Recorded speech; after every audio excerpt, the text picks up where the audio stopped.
Now you are ready to begin your coaching cycles by progressing to Step 3.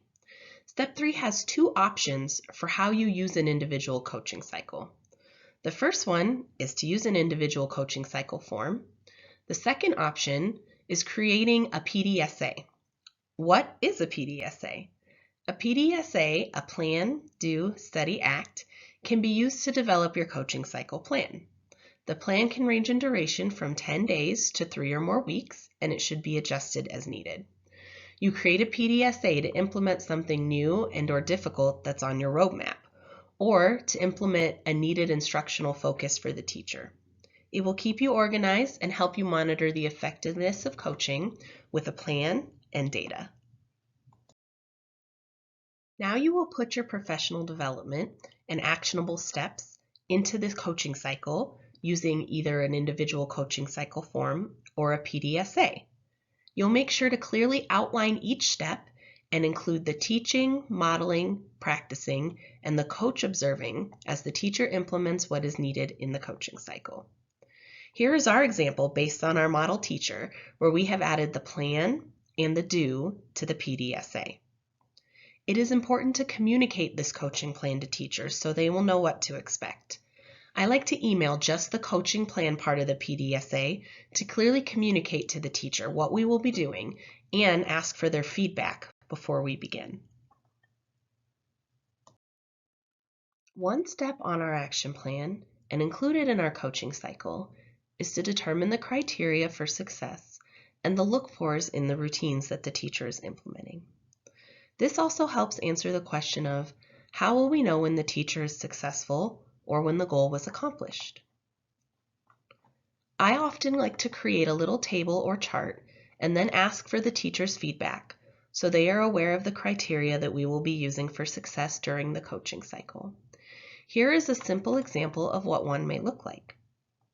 The criteria on the left is created by the coach with the teacher's feedback, and it is a simple yes or no to look for during the lesson. There is space to write in the dates as well as any notes that I observe. I will often print this out to have with me during the observation and the debrief, and I also like to add it to the bottom of the roadmap or action plan. Ideally, all of this table becomes part of the study part of the PDSA.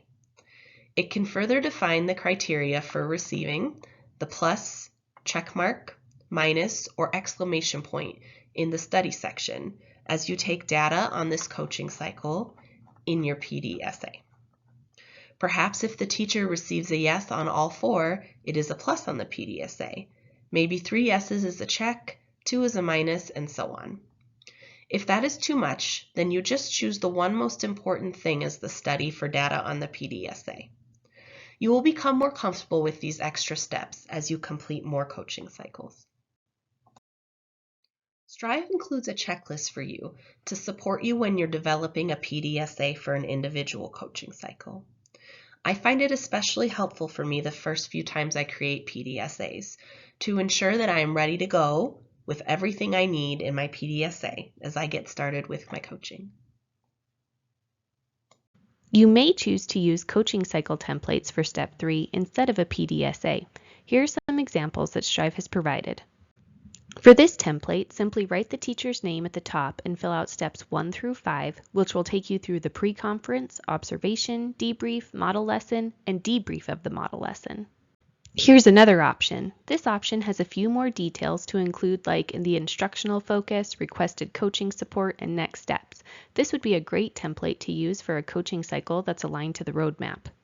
This template has a few more details, like a place for notes that pertain to the instructional focus and for the coach to write down the coaching cards to review before each part of the coaching cycle. To keep your relationship with the teacher as one of support and not evaluation during the coaching cycle, here are some simple tips. Make sure to give at least 2 to 3 positive feedback comments. I like to leave a sticky note in the classroom, sometimes with a little piece of candy or sticker, with positive things that I saw. Save the constructive comments for the in-person debrief. Debrief as soon as possible, ideally within 1 to 2 days of the lesson you observe. Communicate next steps for both you and the teacher after the debriefs. I like to send this out via email, so we are always clear on what I am doing next and on what the teacher needs to do next. Be flexible because things will change. Maybe an additional step will be needed, such as co-teaching or having the teacher observe a peer. Maybe the coaching cycle will take longer than needed. Be ready to adapt. Support. We know teaching is hard work and we know our teachers are busy. I offer to support often. Can I make that copy for you?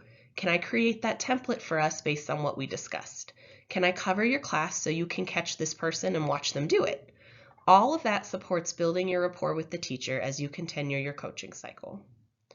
As you near the end, you're going to gather your roadmap, completed coaching cycle, and any data to determine any additional coaching needs, including the possibility of the teacher needing more focused coaching if the cycle was not as successful as it needed to be.